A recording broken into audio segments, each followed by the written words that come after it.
कई दहाइयाँ गुजर गई, जमात इस्लामी में आप मौजूद हैं, आए कैसे? लंबा सफ़र है। मैं 68 में मैट्रिक का इम्तिहान दिया, अयूब खान के खिलाफ मूवमेंट चल रही थी, तो मेरी पहली गिरफ्तारी 68 में हुई मैट्रिक। मौजूदा अगर हालात को देखें पाकिस्तान के हालात में वो सूट करते हैं? मेरा ख्याल है कि भी बाज़ बहसें जो है ना वो खामखा उलझ जाती हैं। अब पाकिस्तान में ठीक है, बहुत सारे हालात पे जब बंदा बहस करता है तो तरह तरह की नेगेटिव भी चीज़ें आती हैं। पॉजिटिव देखें कि भी पाकिस्तान में ऐसा नहीं है कि कोई बुनियाद मौजूद ना हो, करारदाद मकासद है। फिर जब इस्लाम के नफाज का मुतालबा हुआ तो काबिर उलमा इकट्ठे हुए, 22 नुकात पर इत्तफाक हो गया। पाकिस्तान बना तो 1935 के एक्ट को नाफिज कर दिया गया। अंग्रेज से आज़ादी कर ली लेकिन कानून उसका नाफिज कर दिया। तो इस्लामी नजरियाती कौंसिल ये 1973 के दस्तूर में नहीं। ख्वाजा आसिफ साहब पाकिस्तान के वजीर दिफा हैं। इस वक्त जो मुल्क के अंदर हाइब्रिड सिस्टम है ना, ये बड़ी आइडियल चीज़ है। जब आप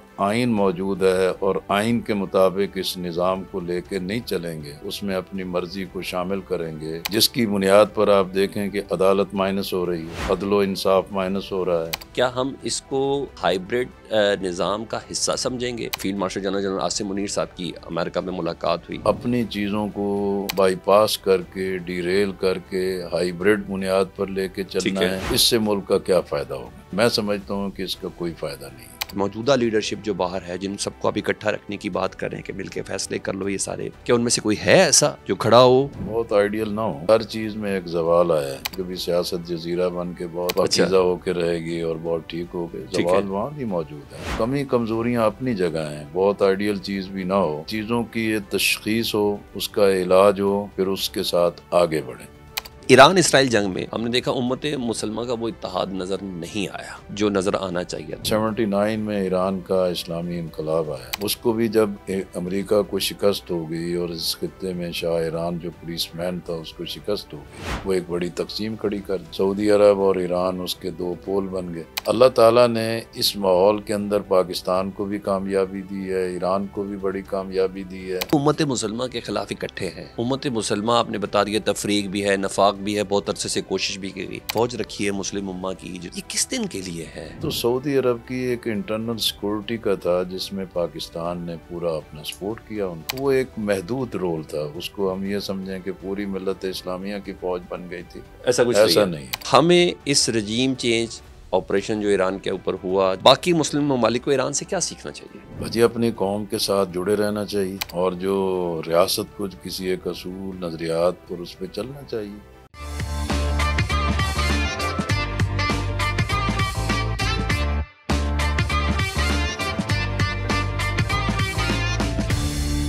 बिस्मिल्लाहिर्रहमानिर्रहीम, अस्सलाम वालेकुम। एक नए पॉडकास्ट के साथ मैं हूं सलमान हैदर। जो शख्सियत इस वक्त हमारे साथ स्टूडियो में है, वैसे तो हमारे बुजुर्ग हैं, लेकिन पाकिस्तान की सियासत में स्पेशली जमात इस्लामी से अगर रिलेट किया जाए तो लाजिमुल मलजूम उस जिक्र में तस्वुर किया जाता है। लियाकत बलोच साहब, नायब अमीर जमात इस्लामी।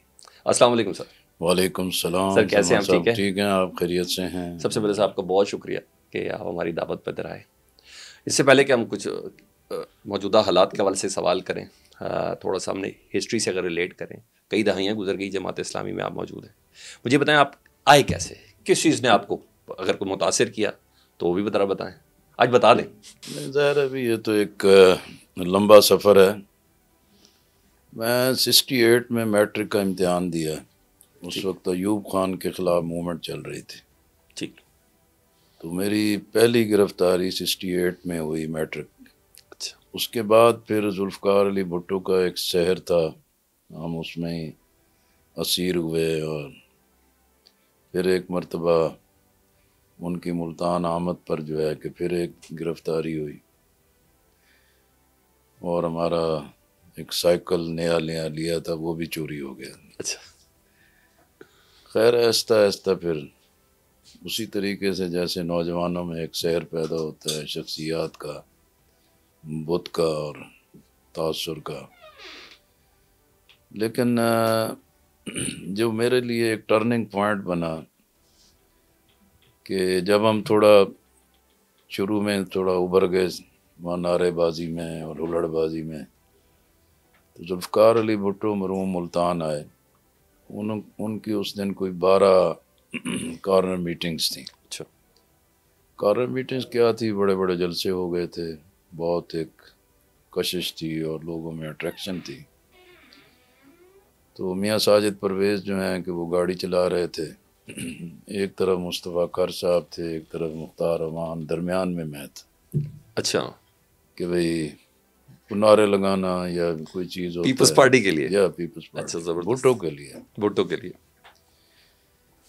लेकिन मैंने देखा कि भाई जुल्फ़िकार अली भुट्टो मरहूम जो हैं कि वो गाड़ी में बैठे बैठे किसी लीडर का पोस्टर देखते हैं या बैनर देखते हैं या तस्वीर देखते हैं तो जो मुंह में आता शुरू हो जाता है। ठीक है। मेरे जहन में पहला इफेक्ट ये हुआ कि नहीं, एक कौमी लीडर को ऐसा नहीं होना चाहिए। अच्छा, जबरदस्त। बस फिर हम कॉलेज में थे, फुटबॉल भी खेलते थे, शरारतें भी करते थे। फिर इस्लामी जमीयत तलबा के कुछ लोगों ने राब्ता रखा अच्छा, और ये 71 में, यानी वोकल भी थे, थोड़े एनर्जेटिक भी थे, तो उन्होंने भांप लिया कि ये बस हमारे उन्होंने लिए। राब्ता रखा, मैं इस्लामी जमीयत तलबा में आ गया। यही मतीउर रहमान निज़ामी जिनको ढाका जेल में फांसी दी गई, वो उस वक्त जमीयत के नाज़िम आला थे। मुल्तान में एक इज्तिमा था, तो वहाँ मेरी शिरकत भी हुई और बस इस सफ़र का और ये कौन आगाज़ सी हो सन गया। थी? 71, 71, ओके। अक्टूबर 71। जमात इस्लामी के कुछ बुनियादी असूल भी हैं, बुनियादी मकासद भी हैं। मौजूदा अगर हालात को देखें पाकिस्तान के, उससे वो मुताबिकत रखते हैं? आप समझते हैं कि, क्योंकि फिर इसकी एक डिटेल शुरू हो जाएगी, लेकिन आप समझते हैं कि पाकिस्तान के हालात में वो सूट करते हैं कि आप लोगों को भी कुछ इज्तिहाद की ज़रूरत है? मेरा ख्याल है कि भी बाज़ बहसें जो है ना वो खामखा उलझ जाती हैं। ठीक है। अब पाकिस्तान में ठीक है, बहुत सारे हालात पे जब बंदा बहस करता है तो तरह तरह की एक नेगेटिव भी चीज़ें आती हैं। लेकिन अगर हम पॉजिटिव देखें कि भी पाकिस्तान में ऐसा नहीं है कि कोई बुनियाद मौजूद ना हो। ठीक है। सबसे पहले तो ख़ुद करारदाद मकासद है। फिर जब इस्लाम के नफाज का मुतालबा हुआ तो लोगों ने कहा कि भाई ये शिया सुन्नी देवबंदी बरेलवी हैं, एक दूसरे को नहीं मानते, तो अकाबिर उलमा इकट्ठे हुए, 22 नुकात पर इत्तफाक हो गया। ठीक। वो भी एक नेशनल डॉक्यूमेंट है। इसी तरह फिर पाकिस्तान में एक सिविल मिलिट्री ब्यूरोक्रेसी के साथ, इस्टेब्लिशमेंट के साथ आवाम की एक कशमकश मुसलसल जारी रही। ठीक। आइन का मुतालबा रहा, आइन बनते रहे, टूटते रहे, मुअत्तल होते रहे। लेकिन 1973 का दस्तूर एक ऐसा लंगर और एंकर है कि जिसने सबको बांध के रखा हुआ है। तो वो एक ऐसी आइन बुनियाद है कि रियासत का निज़ाम कैसे चलना है। ठीक है। इसी तरह अगर मुल्क में इस्लाम की बात की जाती है तो इसी के लिए इस्लामी नज़रियाती कौंसल मौजूद है, ठीक। वफाकी शरई अदालत मौजूद है और इसके पूरे रहनुमा असूल मौजूद हैं। फिर यह है कि हमारी लीडरशिप कैसे हो, क़यादत कैसे आए, निज़ाम कौन चलाए, इसके लिए भी आइन का आर्टिकल 62-63 इसी चीज़ को वाज़े करता है कि हमारा नुमाइंदा कैसा होना चाहिए। ठीक। लेकिन बदकिस्मती ये है कि यहाँ अगर फ़ौजी मार्शल्ला आ जाए या कोई शख्सियत पॉपुलर हो जाए और जमहूरी रास्ते से वो कामयाब भी हो जाए, फिर ये है कि एस्टेब्लिशमेंट और सियासत का एक गठजोड़ भी हो जाता है। बिल्कुल। और अगर वो रियासत के लिए ठीक चलता रहे तो लोग उसको किसी तरह बर्दाश्त कर लेते हैं। लेकिन ये है कि जब आप देखें कि भाई यहाँ फ़ौजी आ जाएं, वो अगर वो आइन को मुअत्तल कर देते हैं, सियासी और जमहूरी हुक्मरान आ जाएं, वो आइन को बाईपास करते हैं, ठीक। कानून साजी में आइन के इनराफ करते हैं, तो मैं समझता हूँ कि इसमें किसी नए रॉकेट साइंस की ज़रूरत नहीं है। ठीक है। असल चीज़ ये है कि रियासत के लिए एक मजबूत इंफ्रास्ट्रक्चर तो मौजूद है, तरमीम होती रहती हैं, कमी और कमज़ोरी को दूर किया जा सकता है, लेकिन बुनियाद मौजूद है। लेकिन अगर आप इंतखाब को भी ठीक ना होने दें, फ्रंट पे तो नज़र आएगा कि भी एस्टेब्लिशमेंट ये सारा खेल खेल रही है, फॉर्म 45 का, फॉर्म 47 का, नताइज तब्दील होते हैं, RTS बैठ जाता है, फना बैठ जाता है, फना हो जाता है, लेकिन वो तनहा नहीं कर सकते जब तक कि सियासी जमात उनकी आलाकार न बने। एक्जैक्टली। तो इसलिए आप देखें कभी पीपल्स पार्टी आलाकार है, कभी मुस्लिम लीग आलाकार है, कभी PTI आलाकार है। जब ये उनके साथ मिल के जीत जाते हैं तो उसके बाद फिर समझते हैं कि अब हम बाख्तियार हो गए हैं, फिर वो कहते हैं हमारी बिल्ली हमें म्याऊं, ठीक है, और फिर वो गर्दन पकड़ते हैं और फिर एक कशमकश नई पैदा हो जाती है। ठीक है, वजह मैं समझता हूँ कि भी सियासी जमातों में जमहूरियत नहीं है, ठीक है, सियासी जमातों में खुद इंटरनल कोई ऐसा निज़ाम नहीं है कि वो सियासत को किस रुख पे ले जाना चाहते हैं। ठीक है, बस एक हुल्लड़बाजी है ठीक है, और जीत का नशा और चस आई हुई है सही, जिसमें ये सिलसिला चल रहा है। तो जो आपने कहा कि बुनियादी चीज़ है कि मुल्क को चलाने की मजबूत बुनियादें मौजूद हैं। अब लीडरशिप को ठीक होना होगा, इंतखाब को ठीक करना होगा, ठीक है, और इंतखाब में नुमाइंदों को ठीक बुनियादों पर लाना होगा। मेरा तो मौक़िफ़ ये है। ठीक। अच्छा सब मैं इससे रिलेट करना चाह रहा हूँ, मैं अभी खैर क्वेश्चन तो हम दूसरी टाइप पे जा रहे थे, लेकिन आपने बताया कि मुल्क में एक पूरा निज़ाम है, इस्लामी नज़रियाती कौंसल है, वफाकी शरिया डालते हैं।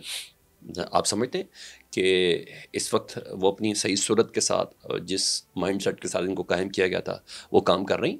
नहीं, मेरा ख्याल है वो तो हम ये कहेंगे कि भाई असम्बलियाँ ठीक हैं, ठीक है, वो लोग कहेंगे नहीं ठीक हैं, भाई ये अच्छा, तो सारे ही चक्करबाज हैं। ठीक है, यानी आप मुकम्मल मुतमईन नहीं?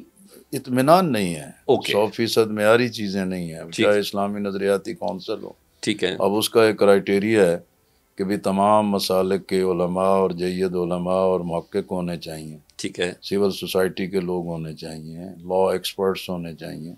अब अगर नामजदगियाँ हुकूमतें ठीक ना करें ठीक है, तो वो कानून या अदारे का कसूर तो नहीं। सही, इसी तरह इंतखाबात में जो चक्करबाजी की जाती है वो इंतखाब का या सिस्टम का कसूर नहीं है, वो लोग हैं कि जो इसको ख़राब करते हैं। ठीक है, अब जैसे इस्लामी नज़रियाती कौंसल है, इसकी सिफारशात ही असल चीज़ हैं, सही, और आइन कहता है वो सिफारशात दें, फिर पार्लियामेंट का अख्तियार है कि उस पर बहस करे, गौर करे और आइन को इस्लाम के सांचे में डाले। ठीक है, अब एक तवील मुद्दत से आप कभी जाके देखें इस्लामी नज़रियाती कौंसल के दफ्तर में सिफारशात के एक बड़े अंबार लगे हुए हैं, बड़े मुजल्लद जो हैं कि वहाँ सही, सिफारशात पड़ी हुई हैं। और हम भी असम्बलियों में रहे हैं और टेबल पे आके पूरे पूरे एक थद्दे रख दिए जाते हैं, ठीक है, लेकिन कभी बहस नहीं हुई, कभी उस पर बात नहीं करते हैं। क्यों बनी इस्लामी नज़रियाती कौंसल के भाई पाकिस्तान बना तो 1935 के एक्ट को नाफिज कर दिया गया, ठीक है, फिर ये तरतीब चली कि भाई ये तो अंग्रेज़ से आज़ादी कर ली लेकिन कानून उसका नाफिज कर दिया, फिर ये तय पाया कि भाई इन कवानीन को इस्लाम के सांचे में डालने के लिए कोई अदारा हो। तो इस्लामी नज़रियाती कौंसल ये 1973 के दस्तूर में नहीं, ठीक है, ये 54 में भी, 56 में भी, 62 में भी मौजूद थी। ठीक है, लेकिन अलमिया जैसे है कि भाई बाकी चीज़ों की तरह इसको भी ठीक तरीके से कंडक्ट नहीं किया जाता।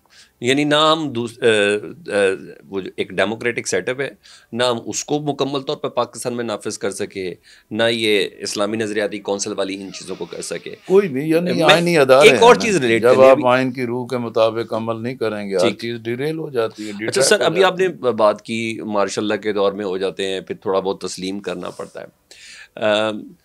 बगैर किसी तमीद के मैं सवाल करता हूँ, ख्वाजा आसिफ साहब अभी पाकिस्तान के वज़ीर दिफा हैं, चाहे इसके कि माजी में उनकी असम्बली की तकारीर रिगार्डिंग इस्टेब्लिशमेंट रोल बड़ा कुछ उन्होंने बोला ना। अब वो माजी का हिस्सा नहीं है लेकिन हाउंड करती हैं चीज़ें। अभी उन्होंने कहा कि इस वक्त जो मुल्क के अंदर हाइब्रिड सिस्टम है ना, ये बड़ी आइडियल चीज़ है, और अगर पाकिस्तान में ये पिछले कुछ सालों में रहता हाइब्रिड सिस्टम तो हम बहुत से हादसात से बच जाते हैं। तो इस वक्त जो असम्बली के अंदर बैठे हैं और ये सीनियर मोस्ट पॉलिटिशियंस में से एक हैं, जस्ट इनलाइटन अस, आप उनकी इस बात से एग्री हैं? नहीं, मैं ख्वाजा आसिफ साहब की बात से इत्तफाक नहीं करता। ठीक, ख्वाजा आसिफ साहब से हमारी दोस्ती भी है, ताल्लुक़ भी है, कई मरतबा हम असम्बली में रहे हैं। उनके वालिद ख्वाजा सफदर साहब मरहूम 85 में वो भी असम्बली में हमारे साथ थे। लेकिन ज़ाहिर है आउटस्पोकन है ख्वाजा साहब, ठीक है, और बड़ी धड़ल्ले से और ज़ोरदार बात करते हैं, और ज़्यादा ही बात कर जाते हैं समटाइम। जाने तो सबकी लाण पात कर सकते हैं। सही कह रहे, ये तो उनके अंदर एक बड़ी सलाहियत है। इसी तरह वक्त और हालात के मुताबिक वो अपने जोश खिताबत में एक नया असलूब भी बना लेते हैं। बिल्कुल। लेकिन हाइब्रिड निज़ाम क्या है? हाइब्रिड निज़ाम तो इसी चीज़ का नाम है कि कई निज़ामों को आप इकट्ठा कर दें। ठीक है, और कई जो ताकतवर अनासर हैं उनको इकट्ठा कर दें, ठीक, और उसकी बुनियाद पर आप उस इकट्ठ या उस मजमूए पे आप कोई नई चीज़ तरतीब दे दें। ठीक है, तो मैं समझता हूँ कि ये एक तसव्वुर, ये कंसेप्ट जो है पाकिस्तान के आइन के ख़िलाफ़, और ये किसी सूरत में भी ना मुस्तहकम हो सकता है। ठीक ये है, माजी में भी देखा है ठीक है, कि मियाँ नवाज शरीफ साहब के लिए ज़िया-उल हक साहब अपनी ज़िंदगी भी लगा रहे थे, उम्र भी लगा रहे ठीक थे, है, बिल्कुल लेकिन आने वालों ने फिर क्या किया। सही, इसी तरह जुल्फ़िकार अली भुट्टो के साथ भी अपनी मर्ज़ी और अपनी ख्वाहिश से ज़िया-उल हक को जूनियर से उठा के सीनियर पे उसकी अपॉइंटमेंट कर दी, लेकिन बाद में क्या हुआ। ठीक है, इसी तरह हम देखें कि अल्ताफ़ हुसैन ब्लू आइड थे इसी एस्टेब्लिशमेंट के, बिल्कुल, जब अंजाम हुआ तो लोगों ने देख लिया कि क्या हुआ है उसका। ठीक है, इसी तरह इमरान खान साहब भी धड़ल्ले से कहते थे कि भाई मेरा और फौज का सिंगल बिल्कुल पेज है, ताल्लुक एक ठीक पेज है, है, एक ही सफ़े पे हैं, एक ही लाइन पे हैं, लेकिन जब टकराव आता है तो उसके बाद फिर एक बहुत ही अलमनाक कैफियत पैदा हो जाती हैं। तो मैं समझता हूँ कि जब आप आइन मौजूद है और आइन के मुताबिक इस निज़ाम को लेके नहीं चलेंगे, उसमें कोई पेमतकारी करेंगे, उसमें अपनी मर्ज़ी को शामिल करेंगे, जिसकी बुनियाद पर आप देखें कि अदालत माइनस हो रही है, जी। अदल इंसाफ माइनस हो रहा है। तो ख्वाजा आसिफ साहब जैसा बंदा ये बात करे, मुझे तो ऐसा लगता है ये आइन के ऊपर कोई बहतान लगाने वाली बात है, पाकिस्तान के सेटअप के ऊपर इल्ज़ाम, पाकिस्तान के आइन के ऊपर इल्ज़ाम लगाने वाली बात है, हाइब्रिड सिस्टम को इस देखिए, तरह मैं सपोर्ट समझता हूँ करना। कि हर सियासतदान का अपना एक मौक़िफ़ हो सकता है, सिर्फ लेकिन सियासत नहीं, वजीर दिफा भी है ना। पता नहीं वज़ीर दिफ़ा होंगे, अच्छा, ठीक है, ठीक दिफ़ा है, तो जो करते हैं वही है ठीक ना। है, ठीक है, अब इस पूरे मार्के में देखें, उसमें तो वज़ीर दिफ़ा कहीं इन कहीं नहीं नज़र थे, नहीं आते थे। बल्कि उन्होंने दिफा से मुंह काफ़ी इंटरव्यूज़ दे दिए थे। हाँ, मसला ये है कि भाई अब आजकल उनका एक फिर तूती बोल रहा है, और आजकल अच्छी बातें की हैं उन्होंने, ठीक है, ईरान के हवाले से अच्छी, फ़लस्तीन के ठीक है, हवाले से अच्छी, और मजमूई एक सियासी सूरत हाल पर अच्छी बात की है। ठीक, लेकिन जिस पॉइंट की तरफ आपने कहा है हाइब्रिड निज़ाम का, तो मैं समझता हूँ कि ये भी इसी तरह है जैसे माजी में लोग एक परस्तश करते रहते हैं और अपने मौक़िफ़ को पेश करने के लिए उसी तरह का एक ग़िलाफ़ चढ़ा देते हैं, लेकिन ठीक, बाद में पता चलता है ये ठीक नहीं है।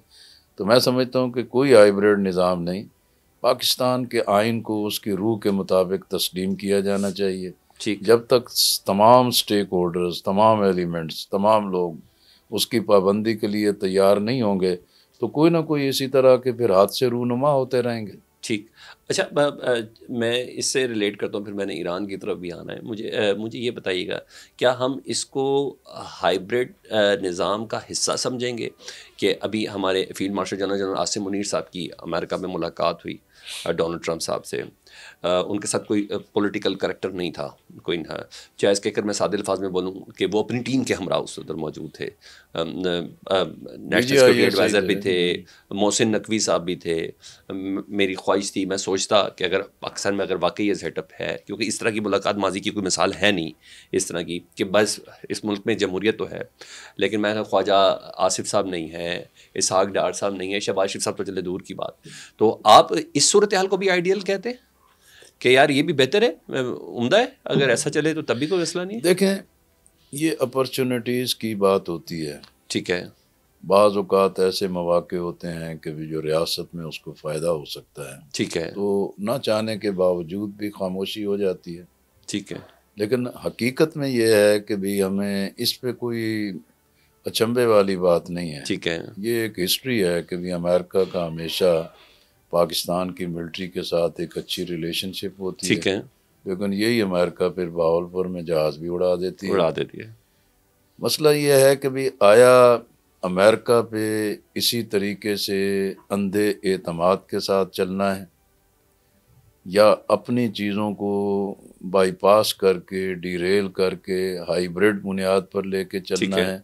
इससे मुल्क का क्या फ़ायदा होगा? ठीक, मैं समझता हूँ कि इसका कोई फ़ायदा नहीं है। ओके, ठीक है, इस वक्त पाकिस्तान को अल्लाह ने बड़ी फतह दी, कामयाबी दी, अफवाज पाकिस्तान का एक बड़ा दलेराना किरदार है, फील्ड मार्शल का ओहदा दिया गया। अब हो करना चाहिए, नहीं करना चाहिए, लेकिन कौम ने उसको कबूल किया कि ठीक है, मोराल अप होता है, इमेज ठीक है, बुलंद होता है, और फ़ौज के करैक्टर को इस बहादुरी के साथ तस्लीम किया जाता तो ये मुल्क के लिए बेहतरी है। और ये इसलिए भी ज़रूरत है कि भी इंडिया से अभी तक भी किसी खैर की तवक्को तो नहीं रखी जा बिल्कुल सकती, कोई चीज़ भी हो सकती है। ठीक इस पोर्शन या इस पार्ट पर तो लोगों ने एक खामोशी अख्तियार कर ली, इत्तफाक कर लिया। ठीक है लेकिन इसके बाद अब जैसे डोनाल्ड ट्रंप तो ये बार बार कह रहे हैं कि मैंने जंगबंदी कराई है, कराई और अब ये भी पता चल गया कि भाई वज़ीर आज़म बाईपास हो के चीफ ऑफ आर्मी स्टाफ के ठीक है साथ रब्ता किया गया। ठीक है अभी ये मुहिम्मा नहीं हल हो रहा कि भाई इंडिया में उन्होंने किससे रब्ता किया। ठीक इससे लगता है कि वहाँ भी कहीं ना कहीं हाइब्रिड सिस्टम खड़ा हो रहा है। ठीक मोदी तो इनकार कर रहे हैं कि इनकार मेरे कर रहे साथ हैं बात नहीं हुई, जी जी मैंने इनकार लेकिन कर दिया आने से हाँ, ये कह रहे हैं वो यानी इनकार कर रहे हैं ना। हम्म, लेकिन ये है कि भी कहीं इंडिया में से कोई और ताकतवर मौजूद है कि जिससे डोनाल्ड ट्रंप ने बात की और जंगबंदी हो गई। ठीक मैं समझता हूँ कि भाई असल चीज़ जो है कि ये वक्त तो गुजर जाएंगे, आज हैं कल हैं, इंसान भी नहीं रहेंगे, ये लोग भी नहीं होंगे, लेकिन बाद में जो एक चीज़ें फेस करनी पड़ेंगी वो फिर ठीक रियासत के लिए, खित्ते के लिए, ठीक पूरे सिस्टम के लिए एक मुश्किलात का बायस बनती है। एक ही बात दो शख्सियात कर रहे हैं। डोनाल्ड ट्रंप साहब कह रहे हैं कि पाकिस्तान की ना ताकतवर तरीन शख्सियत है जी जनरल आसिम मुनीर साहब, इज़ द बेस्ट मैन और फलां फलां फलां। यही बात इमरान खान साहब भी कह रहे हैं कि पाकिस्तान की ताकतवर तरीन शख्सियत इस्टेब्लिशमेंट है, जनरल आसिम मुनीर साहब हैं। इस्टेब्लिशमेंट से ही बात करनी चाहिए, मौजूदा सेटअप में इतनी जान ही नहीं है। वाकई हमने कुछ देखा भी, ना मुलाकातें करा सके, ना किसी किस्म की कोई मीटिंग करवा सके इंश्योर करने के बावजूद। तो बात तो जहनों को बावर करने वाली है, रजिस्टर्ड तो हो रही है कि जी वाकई मसला है ना कि ये तो कोई पहली दफ़ा नहीं होगा, ठीक है क्योंकि जो फौजी क़यादत होती है हमेशा इसी तरीके से उभर कर सामने आते हैं। ठीक है और जनरल ज़ियाउल हक को भी इसी तरह आलम इस्लाम का और पूरी दुनिया बिल्कुल का ऐसे ही है एक बड़ा रहनुमा तस्लीम किया जा रहा था। इसी तरीके से जनरल हमीद गुल अगरचे चीफ ऑफ स्टाफ में ना बन सके, तैयारी तो पूरी थी उनकी, बिल्कुल लेकिन साइड लाइन कर दिए गए। इसी तरह गुज़श्ता अरसे में देखें कि भाई जनरल बाजवा साहब का भी बड़ा तूती बोलता था, बिल्कुल ऐसे ही है हर मीटिंग में, हर जगह, हर मुकाम पर वो मौजूद होते थे। बिल्कुल आज उनका क्या हशर हो रहा है। इसी तरीके से एक्स्ट्रा ऑर्डिनरी अब भी चीज़ों को लेके चलेंगे और बैलेंस नहीं करेंगे ठीक है तो वक्त तो फिर दोबारा भी आके सामने खड़ा होता है ना, और हम विटनेस हैं और चीज़ें जो हैं कि फिर तब्दील हो जाती हैं, बदल ठीक है जाती हैं। तो इसलिए शख्सियात के बारे में ये कहना कि भाई डोनाल्ड ट्रंप साहब ये कह रहे हैं, ठीक है कह रहे हैं तो हमें भी खुशी है ठीक है कि पाकिस्तान की शख्सियत के बारे में, लीडर लेकिन के है बारे हकीकत में यही ना एक अच्छी बात की जा रही है। लेकिन इमरान खान साहब भी पहले भी और अब भी, लेकिन ये तो अब वाज़े हो चुका है कि इमरान खान साहब का जनरल बाजवा के बारे में भी और आज भी इस्टेब्लिशमेंट के बारे में भी एक मुतवाज़न मौक़िफ़ मुझे नहीं लगता। ठीक है लेकिन मैं एक सियासी कारकुन की हैसियत से समझता हूँ कि अब चीज़ें इससे कहीं आगे बढ़ गई हैं। अच्छा अब ज़रूरत इस बात की है कि भी मुल्क को सियासी बहरान से और बंदगली से निकालना चाहिए, ठीक क्योंकि जो इस्टेब्लिशमेंट है वो ताकतवर है, वो हर चीज़ पर हावी और काबिज़ है, वो स्पेस देने को तैयार नहीं है।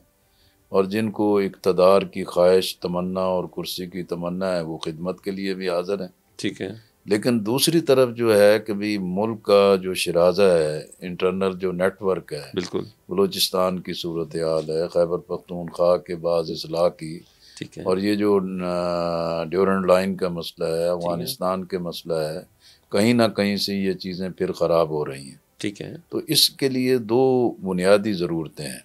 एक तो रियासत है, हुकूमत है, तमाम स्टेक होल्डर्स हैं, वो लॉ एंड ऑर्डर की सिचुएशन पर लोगों को एतमाद दें। लापता लोगों का मामला है, ठीक बलूचिस्तान के नौजवानों का मामला है, इसको एड्रेस करना चाहिए। और ठीक है हम तो बार बार कह रहे हैं कि भी एक नेशनल कॉन्फ्रेंस इस पे हो ठीक जो है कौमी एक्शन प्लान को पूरी तरह रिव्यू करे। ठीक और दूसरा जो है कि अभी ये जो तहरीक तहफ़्फ़ुज़ आईन पाकिस्तान है, जो अपोजिशन जमातें इकट्ठी हुई हैं, मैं ख़ुद इसके कई प्रोग्रामात पे भी शरीक हुआ हूँ, बिल्कुल सेमिनार्स में भी शरीक हुआ हूँ। लेकिन मैंने वहाँ भी उनसे कहा कि भाई अब ये माजी की लकीर को पीटते रहेंगे तो आगे नहीं बढ़ सकेंगे। ठीक। अब कोई इत्तेहादों की बजाय असल ज़रूरत है कि नेशनल लीडरशिप अपनी गलतियों को तस्लीम करे। ठीक है। जिससे जो गलती हो गई है, ठीक है। लेकिन वो एक तारीख का हिस्सा है। ठीक है। लेकिन हम उस पर अड़े रहें और उस पर डटे रहें और कहें कि हालात ठीक हो जाएंगे, ये मुमकिन नहीं। ठीक। फिर ये है कि कौमी तरजीहात पर इकट्ठा होना चाहिए।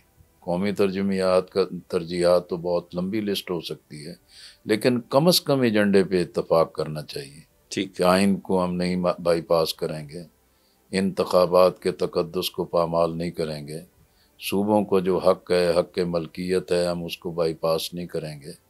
इसी तरीके से जो मईशत है, इक़्तिसाद है, इसको बहरानों से निकालने के लिए एक नेशनल इकनॉमिक जो एजेंडा है या कौमी मिसाक मईशत है, उस पर इकट्ठा होना चाहिए। तो मैं एक तवील अरसे से मौजूद हूँ, मैं समझता हूँ कि वक्त और हालात और इर्तिका के साथ चीज़ें बदलती हैं। ठीक है। और पॉलिटिकल लीडरशिप अगर उसको एड्रेस नहीं करेगी, फिर जिसके पास ताकत होगी वो हावी हो जाएगा। मौलाना मौदूदी साहब के एक फ़िक्र, एक सोच है, उसका कौन सा पॉइंट है जिसने आपको सबसे ज़्यादा मुतासर किया? क्योंकि फिर मैंने इसको उस देखिए, मैं जैसे सेटअप की आपने तरफ शुरू लाना। में कहा, मुझे एक शौक़ चढ़ा जब मैं जमीयत में आ गया कि मौलाना मौदूदी की किताबें शुरू में जो पढ़ी, शहादत हक़ एक पम्फलेट था, सलामती का रास्ता था, इसी तरह दीन हक़ था, वो मैंने पढ़ा और ज़हन पर एक बहुत ही अच्छा उसका इम्पेक्ट हुआ। फिर एक शौक़ पैदा हुआ कि मौलाना से मुलाकात करनी चाहिए। ठीक है। मैं मुल्तान से एक नॉन स्टॉप बस चलती थी, तारिक इस्माइल या साहिब ब्रदर्स कोई ऐसी थी, ठीक है। उसमें मैं आया, सुबह उतरे दाता दरबार पे, वहाँ सामने के नाश्ते किए, ठीक है। दाता साहब के सामने, वहाँ भी मज़ार पे भी गए, हाज़री भी दी, फिर टांगे पे बैठे मैं इचरे आ गया। पिछड़े आ गया। पता चला कि भाई मौलाना की सेहत अच्छी नहीं है, तो वो मुलाकात नहीं कर रहे। लेकिन मैं ठीक। सबसे कहता कि मिलने दें जी, मैं बड़ी दूर से आया हूँ। मैंने देखा मियाँ तुफ़ैल मोहम्मद साहब मौलाना के दफ्तर से बाहर निकले हैं ठीक है। और वो अपने दफ्तर में गए हैं। तो जैसे ही वो निकले, मैं खामोशी से अंदर घुस गया। अच्छा। जाके मौलाना बेड पे थे, बीमार थे, तो मैंने कहा जी अस्सलाम वालेकुम। तो मौलाना ने हाथ आगे किया, उन्होंने कहा बेटा मेरी तबीयत ठीक नहीं है, आपका बहुत शुक्रिया। मैंने अच्छा। कहा मौलाना मेरा काम हो गया। ठीक है। अब मैं बाहर निकला तो लोगों ने मुझे पकड़ लिया कि अंदर कौन घुस गया है। अच्छा। ठीक खैर है। वो एक अलग है, ठीक है। लेकिन मौलाना की वो जो हाथ मिलाया, ओके। वो मस जो था, वो ओके। आज तक भी मुझे याद है। ठीक है। फिर उसके बाद मैं जमीयत में ज़िम्मेदारियों पे आ गया। पंजाब यूनिवर्सिटी की सदारत थी, इस्लामी जमीयत तलबा की निज़ामत आला थी, ठीक है। तो एक बड़ा हंगामा खेज़ दौर था। तो मौलाना से कुर्ब भी हो गया, अकीदत भी हो गई। तो मैंने देखा कि उनकी शख्सियत में एक बड़ा सहर था, अच्छा। उनकी बात में एक बड़ी दलील थी। ठीक। कोई मुश्किल से मुश्किल बात भी हो, इस कदर आसानी से वो उसका हल पेश कर देते कि जहन और दिलों में इत्मीनान पैदा हो जाता। फिर ठीक। सबसे बड़ा ये है कि उन्होंने जमात इस्लामी के अंदर भी एक जमहूरियत को मुस्तहकम किया और मुल्क में भी आइन, जमहूरियत, अदल व इंसाफ की आज़ादी की बात को मुस्तहकम किया। ठीक। मैं समझता हूँ कि मौलाना की शख्सियत का यही एक दूर रस और ठीक। गहरा असर है। अच्छा, मैंने पूछना था कि इस्लामी इनकलाब का कॉन्सेप्ट दिया था मौलाना साहब ने। इस वक्त दुनिया भर में आप समझते हैं कि जो इस्लामी असूल के मुताबिक कोई रियासत ऐसी है जो इस वक्त चल रही है? मैं आपसे ईरान ले लेते हैं, सऊदी अरब ले लेते हैं, पाकिस्तान ले लेते हैं, यूएई ले लेते हैं, मौलाना के स्कूल ऑफ थॉट के करीब तरीन कोई है? अफगानिस्तान भी शामिल कर मेरा ख्याल है कि भाई शायद ये बहुत रेलिवेंट नहीं है ये चीज़ों को, कभी किसी मुल्क को हम कहें कि उसके निज़ाम को उठा के यहाँ ले आएँ या यहाँ के निज़ाम को वहाँ ले इस्लामी जाएं। निज़ाम की बात करो, नहीं, उस मैं कॉन्सेप्ट। हर मुल्क का अपना एक निज़ाम। ओके, ठीक है। अब सऊदी अरब है, बादशाहत है, ठीक है। ओके। लेकिन इस्लाम के जो बुनियादी असूल हैं उनको पेश नज़र रखते हैं। बाज़ चीज़ों पे इख्तलाफ को बड़ी शिद्दत से पेश किया जा सकता है ठीक है। और बाज़ चीज़ों के इक़दामात हैं उससे इख्तलाफ किया जा सकता है, लेकिन जो बुनियादी अक़ीदा, नज़रिया और वे ऑफ कंडक्ट है रियासत का, वो अपनी जगह इस्लाम की तालीमात के मुताबिक है। लेकिन उसे हम मुकम्मल अगर ना भी कहें, लेकिन एक अमल है। ठीक है। इसी तरह मलेशिया में महातीर मोहम्मद थे या आज अनवर इब्राहीम है, उन्होंने अपने मुल्क के निज़ाम को एक ठीक तरीके से चला रहे हैं, तो वहाँ भी इख्तलाफ तो मौजूद हैं। इसलिए मैं समझता हूँ कि तुर्की है, तुर्की में सेकुलरिज़म गालिब है, लेकिन नजमुद्दीन अरबकान की क़यादत में एक सफ़र का आगाज़ हुआ। तैयब उर्दवान को इस वक्त बड़ा अरूज मिला, तो उन्होंने एक कंप्रोमाइज़ करते हुए अपने लिए एक रास्ता निकाला। ठीक है। तो इसी तरीके से पाकिस्तान में जैसे पूरी मैंने तफसील से बात की है कि जो मौलाना मौदूदी रहमतुल्लाह अलैह की करारदाद मकासद में भी एक रोल था, 22 नुकात उलमा के जो मुतफ़िक़ा थे उसमें भी एक रोल था, ठीक। आईन पाकिस्तान की तरतीब और उसकी इस्लाह के लिए उसका भी एक रोल था, अक़ीदा ख़त्म नबूवत की हिफाजत के हवाले से भी उनका बड़ा रोल था, जिसमें उनको मौत की सज़ा भी दी गई। बिल्कुल। तो मैं समझता हूँ कि हमारे नज़दीक ये है ठीक है। कि एक सिस्टम को हमने एक ट्रैक पे डाला तो हुआ है, लेकिन जब उस पे अमल नहीं हो रहा तो फिर ये समझा जाता है कि जनाब हर चीज़ ही डूब गई है ठीक है। और हर चीज़ ही ख़राब हो गई है, ठीक नहीं हो रही। पहले जो चीज़ हम तय कर चुके हैं उसकी डायरेक्शन को तो अख्तियार करें। ठीक है। तो फिर मैं समझता हूँ कि ये नहीं हो सकता। मैंने तुर्की के निज़ाम को भी बहुत करीब से देखा है, ईरान के भी पूरे निज़ाम को देखा है, और 46 साल से वो अपने निज़ाम से मुस्तहकम है। अब अमेरिका ने पूरा कर्र फ़र्क के साथ हमला किया कि रिजीम चेंज हो जाएगी, लेकिन अवाम तो उनके साथ खड़े हो गए हैं। ठीक। तो इसलिए मैं समझता हूँ कि हर मुल्क की अपनी ज़रूरत है। ठीक है। लेकिन बुनियादी चीज़ है कि भी आप उस असूल और बुनियाद को कैसे लें।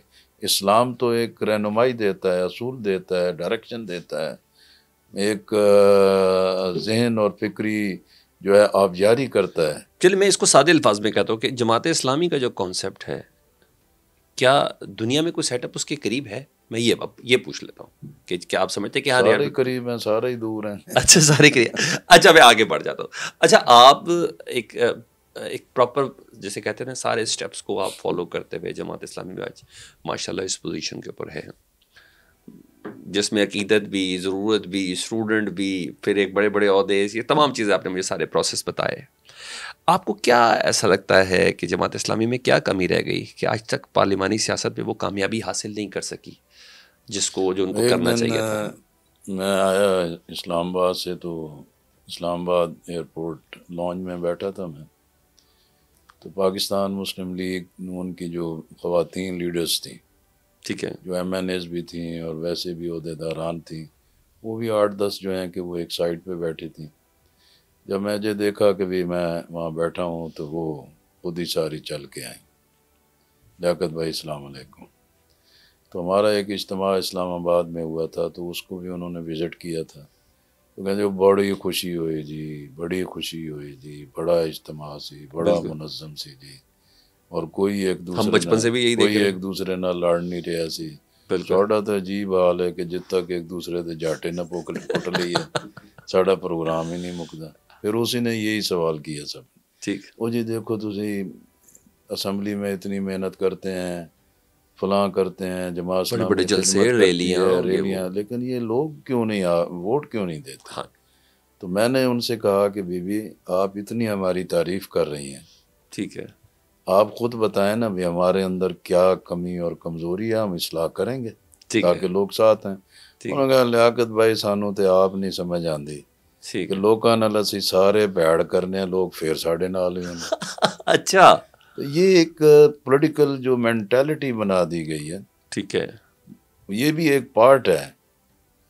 मैं अक्सर कहता हूँ कि एस्टैब्लिशमेंट का सिर्फ एक ही पार्ट नहीं होता कि RTS बिठा दे, ठीक है, या फार्म तब्दील कर दे। उसका एक लंबा प्रोसेस होता है कि जिसका एक पार्ट ये भी होता है कि भाई शख्सियात को उभार दें, उसके बारे में इतने गहरे तासुर पैदा कर दें, लोग दीवाने परवाने हो जाते हैं, ठीक, असूल पीछे रह जाता है, आइन पीछे रह जाता है, जमहूरियत पीछे रह जाती है, ठीक है, एक दीवानगी है जो सवार कर दी जाती। अब मजमूई तौर पर पूरी कौम को इस दीवानगी और इस शहर से बाहर आना होगा। ठीक। मैं अक्सर कहता हूँ कि भी ये जो एक अल्लाह ताला ने एक नई सूरत हाल पैदा की, पाकिस्तान को कामयाबी होगी, गज़ा के लोगों ने बड़ी कुर्बानियाँ दी हैं, लेकिन पूरी दुनिया को बेदार तो कर दिया उन्होंने। कर दिया।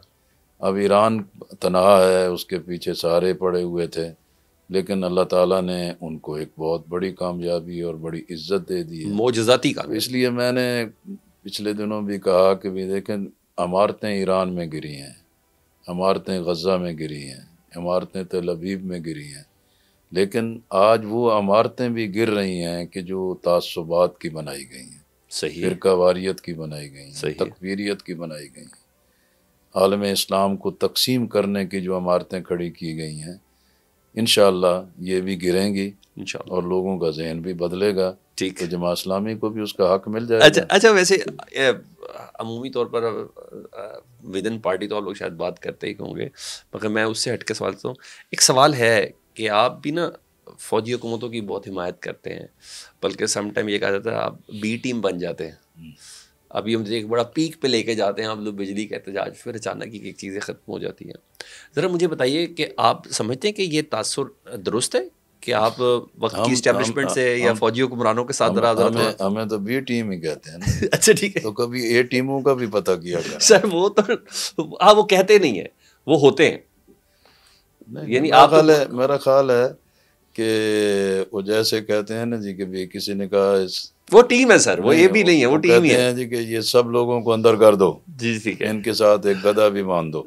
ठीक है, समझ गया। तो लोग जिसके सामने उन्हें जी खोते न क्यों मनना है, ठीक है। कहते मैं इसलिए कह रहा हूँ कौम का कोई नहीं पूछेगा, इस गधे का ही पूछेगा। अच्छा ठीक है, ओके। मेरा ख्याल ये है कि ये कंसेप्ट है ना जी, ठीक है, इनको बुनियादी चीज़ों को ठीक कर दिया जाए तो फिर रास्ते और ट्रैक भी ठीक हो जाते हैं। ओके। हाफिज नईम साहब अब इस अमीर रहेंगे, बाकी अमीरों से आपने जैसे कहा कि भाई बिजली के बिलों का है, भाई हम तो एक आवाज़ उठा सकते हैं, धरना दे सकते हैं। IPPs को समझते थे कि टच मी नॉट, बिल्कुल कोई इस पे बात नहीं कर सकता, इंटरनेशनल कमिटमेंट्स हैं और फलां है।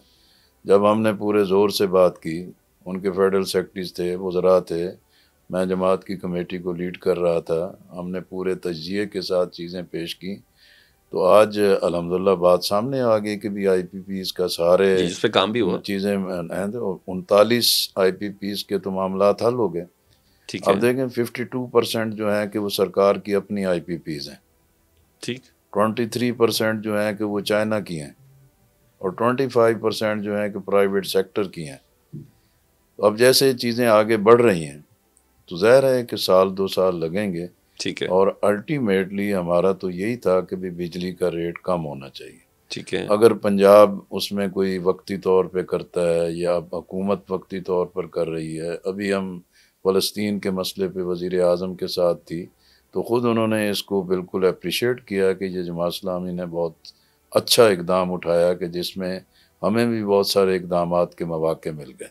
अच्छा, तो हम तो आवाज़ उठा सकते हैं ना, और बात को छोड़ेंगे भी नहीं। नहीं, हाफिज नईम साहब जिस तरफ से तकरीर और जिस तरह से खिताब करते हैं ना, तो ऐसा लगता है कि इस बार ही कुछ हो जाना है। मैं आपको अपनी तसल्ली बताता हूँ, मुझे कई बार ऐसा हो जाएगा। तो मुझे सिर्फ ये बता दें, हाफिज साहब को आप दूसरे अमीरों से किस तरह मुख्तलिफ तस्वुर करते हैं? क्या मेरा ख्याल है कि हर अमीर जो है कि वो अपनी ज़िम्मेदारी को पूरा करता है। ठीक है। हाफिज नईम और रहमान साहब भी अल्हम्दुलिल्लाह जमात के अमीर हैं। ठीक लेकिन है। मौलाना मौदूदी रहमतुल्लाह अलैह जब खुद अमीर बने थे तो उनकी भी 40s में उम्र थी। ठीक है। मियाँ तुफ़ैल मोहम्मद साहब बिल्कुल एक नए नवेले वकील थे और बड़े माहिर थे, और वो जमात के सेक्रेटरी जनरल बने तो उस वक्त भी उनकी उम्र ये 30s में थी। ठीक है। तो इसी तरह काजी हुसैन अहमद साहब भी बिल्कुल इसी उम्र में बन गए थे। सिराजुल हक साहब भी उनसे थोड़ी सी छोटी उम्र में बन गए।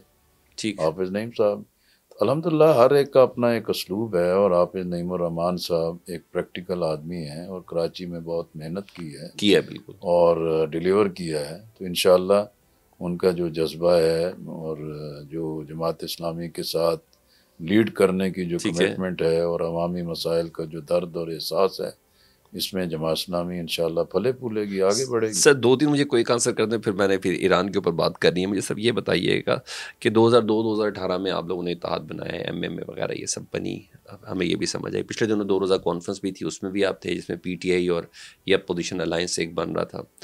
तो आप लोगों ने इसमें क्यों नहीं शामिल हुए? एक मेरा सवाल इसके साथ ये है, क्या आपकी सोलो फ्लाइट से कोई फ़ायदा हुआ? क्यों आप लोगों को कौन सी ऐसी चीज़ रोकती है? देखें, जमात इस्लामी ने बहुत सारे इत्तेहादों में हिस्सा लिया है। ठीक है, UDF था, भुट्टो के ख़िलाफ़, उसमें हम थे। ठीक PNA है, था, फिर उसके बाद IGI बना, फिर MMA बना, इसी तरह APDM बना।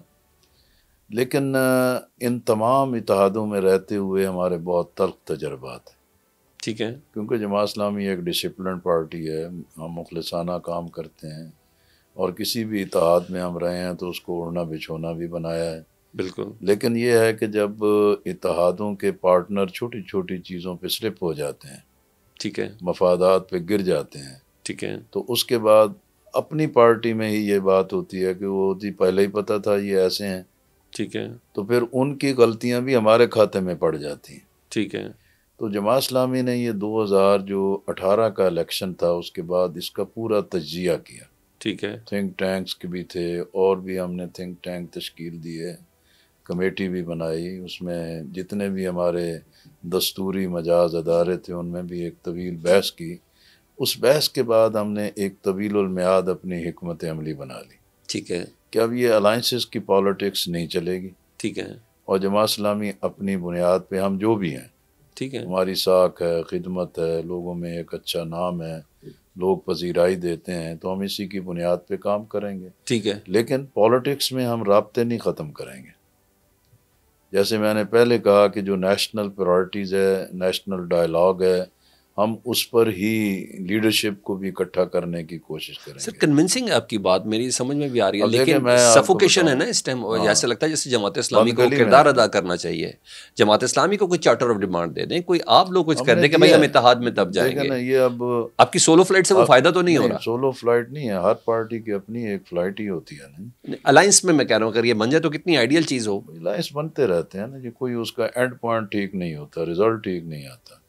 ठीक एक है, वक्ती चीज़ तो हो जाती है, ठीक है, अवाम की तवक्कुआत भी बढ़ जाती हैं, लेकिन हम पूरा एक बैलेंस शीट बनाए ना ठीक है, कि भाई ARD ने क्या किया, MRD ने क्या किया, PNA ने क्या किया, ठीक IGI है, ने क्या किया, MMA ने क्या किया, तो अगर हम उसकी बैलेंस शीट बनाएं तो खुद पता चल जाएगा कि नहीं भाई, ठीक है, ये मुल्क के लिए को बहुत चीज़ें मुफीद नहीं रही, ठीक बल्कि है, सियासत बिखरी है, मफादात परवान चढ़े हैं। ठीक है, तो इसलिए हमने सोच समझ कर जो एक रास्ता अख्तियार किया है। ओके, अब जैसे जमीयत उलमा इस्लाम है, अभी मौलाना फजल रहमान साहब मंसूरा तशरीफ़ लाए थे, तो उन्होंने अपनी शूरा का बताया कि हमने भी बस यही तय किया कि किसी अलायंस का पार्ट नहीं बनेंगे, राब्ते रखेंगे, और जो इस्टेब्लिशमेंट भी तो यही चाहती है, नहीं, इत्तेहाद ना एस्टेब्लिशमेंट बने, अपोजिशन इकट्ठी ना हो। नहीं, इत्तेहाद तो वो बनाना चाहेगी कि अपनी मर्जी के बंदे डाल दे उसमें। वो तो चाहती है कि इस वक्त अपोजिशन तगड़ी ना हो ना, इस टाइम सूट करता है सिस्टम।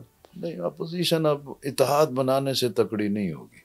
अच्छा, अपोजिशन सिर्फ अब होगी कि किसी असूल, ज़ाब्ते, मिनिमम एजेंडे पे आप एक मौक़िफ़ बना लें। ठीक है, मैंने वहाँ भी कहा कि भी देखें, मैं बांग्लादेश में गया कई दफ़ा, उस वक्त पार्लियामेंट्री डेलीगेशन था, एक ज़ौक़ शौक़ था, वे लीडरों से मिले, पार्लियामेंट गए, कमेटियों में मिले। फिर उन दिनों जनरल इरशाद की हुकूमत थी, और उसके मुकाबले में अवामी league, Jamaat Islami, BNP, 3 opposition की बड़ी पार्टियाँ थीं।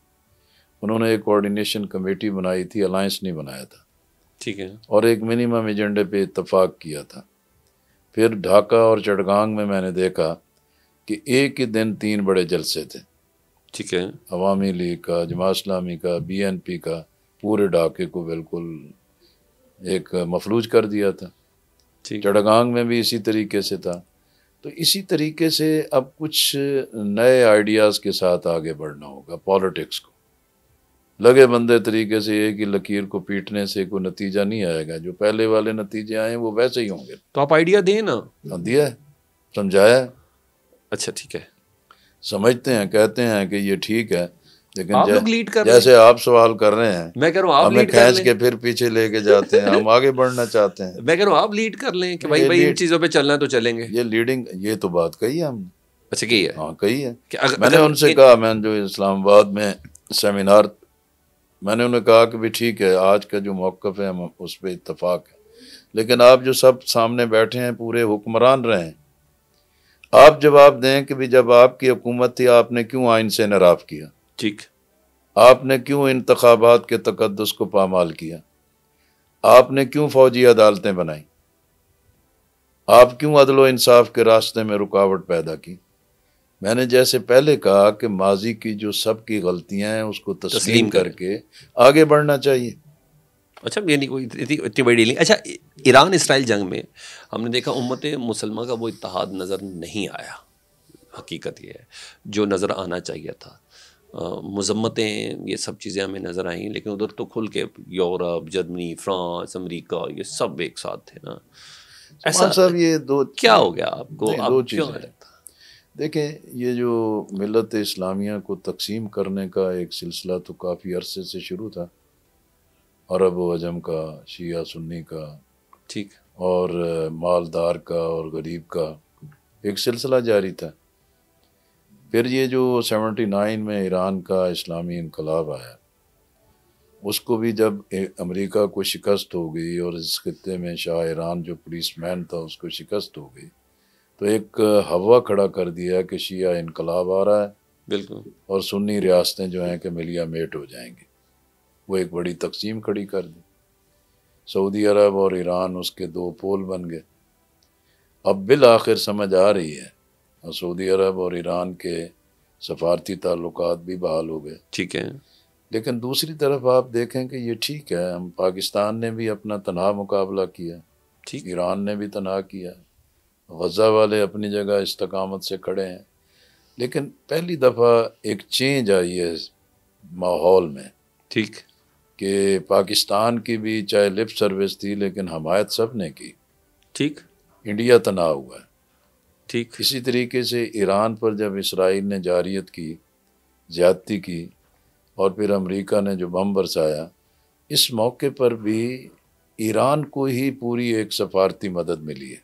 ठीक, वो सऊदी अरब हो, अमारात हो, कतर हो, ठीक, पाकिस्तान हो, बाकी जितने भी ममालिक हैं। ठीक, तो मैं समझता हूँ कि ये एक टर्निंग पॉइंट है कि अल्लाह ताला ने इस माहौल के अंदर पाकिस्तान को भी कामयाबी दी है, ईरान को भी बड़ी कामयाबी दी है, और गज़ा पर भी जंग बंदी जो है कि अब लाजम होगी उस और पे बात हो आएगी, रही है, उस पे बात और हो रही चीज़ें आगे बढ़ेंगी। है। मगर साथ साथ इब्राहिम अकॉर्ड के लिए भी दो मुल्कों के नाम कंफर्म हो गए। आज तो बाकायदा मैंने देखा तेल अवीव में बड़े बड़े होर्डिंग्स लगे हुए हैं कि जी सीरिया के लिए भी और लबनान के लिए भी, कि ये लोग भी इसराइल को तस्लीम करने जा रहे हैं। फिर रह क्या बच क्या जाता है?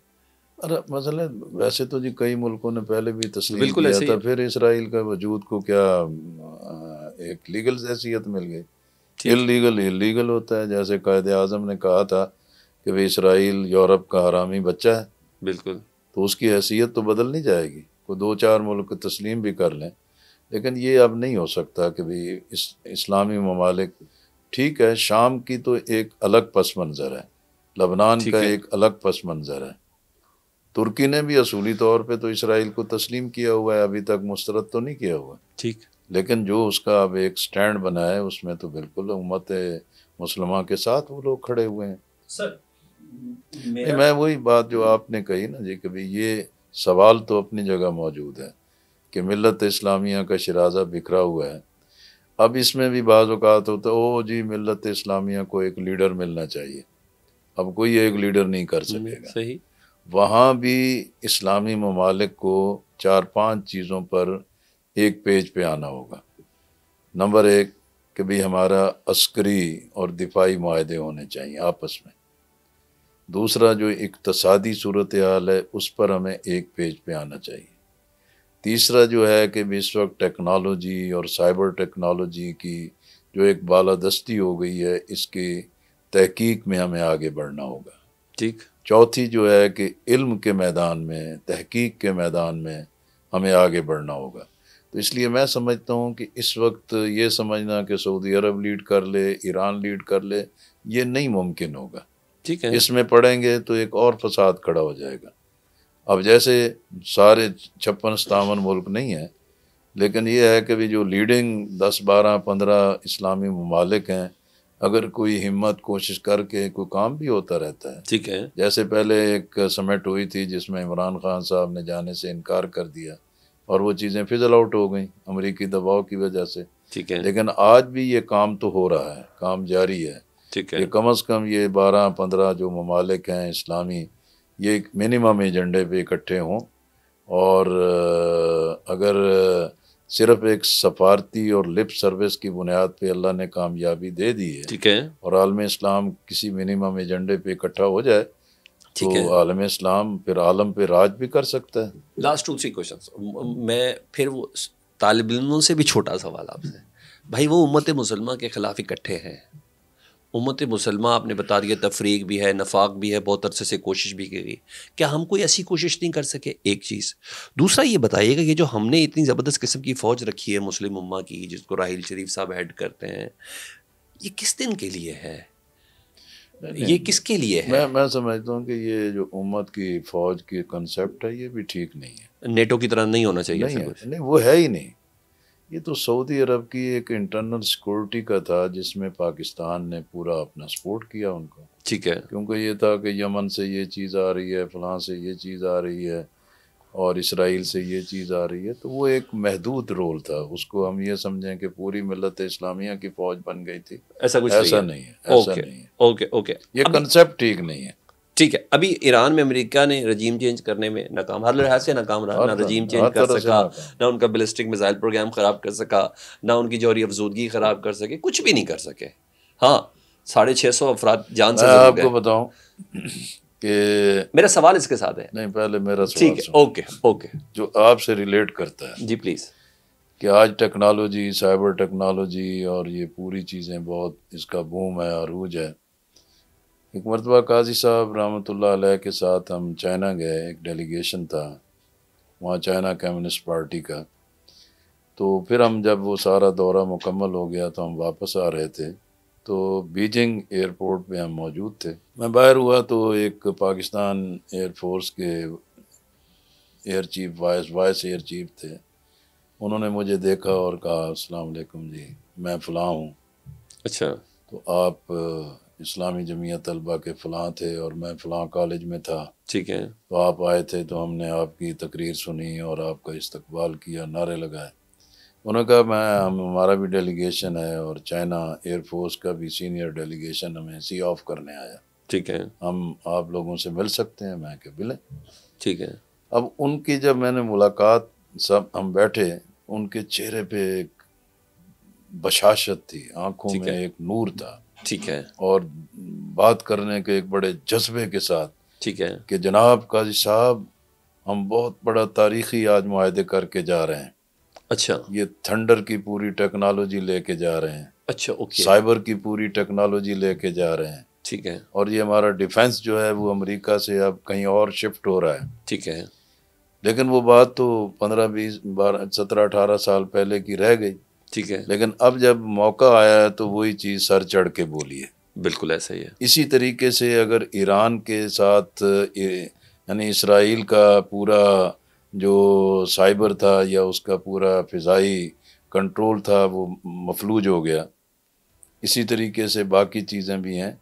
तो ये टेक्नोलॉजी अब कहीं ना कहीं से शिफ्ट होती रहती है, ट्रांसफ़र होती रहती है, ठीक, अब और अभी ये मैं चीज़ें आगे बढ़ती इसमें हैं। आपको सर ऐड ऑन कर देता हाँ, हूँ। अभी ईरानी डिफेंस मिनिस्टर यानी जंग बंदी के 2 दिन बाद वो सीधा चाइना पहुंचे, चाइना गए, और रूस उन्होंने गए हैं, JF-17 थंडर के अंदर बैठे, रूस गए 10 हैं, में, जी हाँ, 10 में, J-10C में जी हाँ, बैठे जी हाँ। डिफेंस वो मिनिस्टर। अगला मरला आ गया है। उन्होंने अपनी कमजोरियां देखी ना। इसलिए वो टेक्नोलॉजी अब इतनी बढ़ गई है कि राफेल भी नाकाम है, बिल्कुल, और बिल्कुल ऐसे ही, अमेरिकन जो पूरा सिस्टम था उसको भी जो है कि वो बिल्कुल, ब्रेक किया है। बिल्कुल ऐसे ही तो है। इसलिए अब टेक्नोलॉजी में भी चीज़ें बहुत आ रही हैं, जैसे मैंने कहा कि भी टेक्नोलॉजी में बहुत ज़रूरत है आगे बढ़ने की। Okay, last 2 question. हमें इस रजीम चेंज ऑपरेशन जो ईरान के ऊपर हुआ, जो मुकम्मल तौर पर नाकाम हुआ, बाकी मुस्लिम ममालिक को ईरान से क्या सीखना चाहिए? भाजी, अपनी कौम के साथ जुड़े रहना चाहिए, ठीक है, और जो रियासत को किसी एक असूल, नज़रियात और उस पर चलना चाहिए। ठीक अब है, ईरान के पूरे निज़ाम से किसी को इख्तलाफ हो सकता है, लेकिन उन्होंने जो भी निज़ाम अडॉप्ट किया है उसमें पार्लियामेंट भी ठीक चलती है, और जो कमेटी बुजुर्गान हैं वो भी ठीक चलती है, ठीक, और आपने आइन में आर्टिकल 62-63 रखा है, ठीक है, लेकिन आप उस पर अमल नहीं करते। इतना ही अमल होता है कि जब कागजात नामजदगी जमा हो ठीक है, जाते हैं तो वहाँ की जो दुआ कुनूत सुना है जी, बिल्कुल ऐसे ही है। तो वो समझते हैं ये आर्टिकल 62 63 पूरा हो गया। ठीक है। अगर हम आइन के आर्टिकल 62 63 पे अमल करने लग जाएं तो ये भी ईरान की तरह प्योरिफिकेशन हो जाएगी नुमाइंदगान की। अच्छा, ठीक कि है। किस मेयार का उसको आना चाहिए। ठीक है। तो मैं जो बार बार बात कह रहा हूँ कि हमारे पास इंफ्रास्ट्रक्चर में मजबूत बुनियादें मौजूद हैं, हम उस पर अमल नहीं करते। तो पैगाम असल ईरान की तरफ से यही हो सकता है कि अपने आवाम को मुतमिन रखें, अपने वसाइल को ठीक तरीके से इस्तेमाल करें, पूरी उम्मा के लिए अपने मैसेज ये है क्या? अपने डिफेंस की तरफ तवज्जो दें। दें। और फिर ईरान की तरफ से जो उम्मत के इत्तेहाद के लिए, अब जैसे इमाम ख़मैनी रहमतुल्लाह अलैह ने यौमुल कुद्स का ऐलान किया, ठीक है, तो उसने एक फ़लस्तीन के मसले को उजागर कर दिया। ठीक है। और आज भी हमास हो, कोई भी फ़लस्तीनी हो, हमारा बहुत करीबी रब्ता रहता है। वो बिल्कुल दो टोक कहते हैं कि भी सब ने हमारे साथ अच्छा तावन किया है, लेकिन जो लीडिंग तावन ईरान का है वो उसको अप्रिशिएट करते हैं। Okay, last question. अभी ईरान यूरेनियम की अफजूदगी, उसने कहा मेरे तो जितने भी सेंट्रीफ्यूजेस हैं सब महफूज हैं। ट्रम्प साहब की बात पे कोई यकीन भी नहीं कर रहा। इवन न्यूयॉर्क टाइम्स देख रहे हैं हम लोग, हम CNN देख रहे हैं, वो सब उनके मुखालिफ और डोनाल्ड ट्रम्प उन्हीं को झाड़ रहा है कि ये झूठे हैं, बेईमान है, ये सब है। कुछ देर पहले पेंटागन की भी प्रेस कॉन्फ्रेंस आई। इसराइल को इजाज़त है यूरेनियम अफजूदा करने की भी, बम बनाने की भी, इन तमाम चीज़ों की, क्योंकि वो कहता है कि मिडिल ईस्ट में बस एक ही पावर रहनी चाहिए। आप समझते हैं कि ईरान को भी अफजूदा करने की या अपनी एटमी टेक्नोलॉजी रखने की इजाज़त होनी चाहिए? ईरान को हक है। मैं समझता हूँ कि अब तो ये टेक्नोलॉजी ने ये साबित कर दिया है कि वो एटॉमिक टेक्नोलॉजी हो, साइबर टेक्नोलॉजी हो, अब ये हर मुल्क का हक है कि वो अपने दिफा के लिए इस टेक्नोलॉजी को अख्तियार करे। वो एटॉमिक की है, वो साइबर की है, वो कोई भी टेक्नोलॉजी है, ठीक, ये सब मुल्कों का हक है। ये और तभी महफूज रह सकेगा। अगर एटॉमिक जंग से या उसकी तबाहियों से कोई ख़तरात मौजूद हैं तो फिर सारे मिल के फैसला करें कि नहीं, एटॉमिक सब ख़त्म कर दें, सब ख़त्म करें। ठीक। इसी तरीके से जो अगर सारी दुनिया में जो है अमन लोग चाहते हैं, तो अब यूनाइटेड नेशन को जो सिक्योरिटी काउंसिल में वीटो पावर ने महफूज कर दिया है। बिल्कुल ऐसे ही है। अब अमेरिका ने 9 मरतबा जो है कि भी वीटो किया है गज़ा पर जंगबंदी को, तो ये भी साबित हो रहा है कि भी तमाम अक़वाम के हकूक़ चंद मुल्कों के हाथ में आ गए हैं और पूरी दुनिया मफलूज हो गई है। अब एटॉमिक के मसले पे एक सीरियस टॉक होनी चाहिए कि अगर ये ख़दशात हैं, ख़तरात हैं, और इसकी प्योरिफिकेशन जो है कि अगर एटॉमिक बम की तरफ जाती है वो दुनिया के लिए ख़तरा है, तो फिर सब ख़तरों को ख़त्म करें। सबका एक साथ होना चाहिए। इसी तरह यूनाइटेड नेशन में अगर वीटो पावर अब सारी दुनिया को मफलूज कर रही है, उसका भी ये पावर उसका खत्म होना चाहिए। फैसला करेंगी। और ये IAEA या सिक्योरिटी काउंसिल तो सब गरीबों के लिए बन गई ना, फिर तो भाई गरीब ममालिक के लिए है। वो ममालिक जो उसके मेंबर नहीं है उनके ऊपर तमाम चौधरी बन गया ना, वडेरे बन गया। बिल्कुल बिल्कुल sir, thank you very much. बहुत शुक्रिया, बहुत शुक्रिया, बहुत शुक्रिया।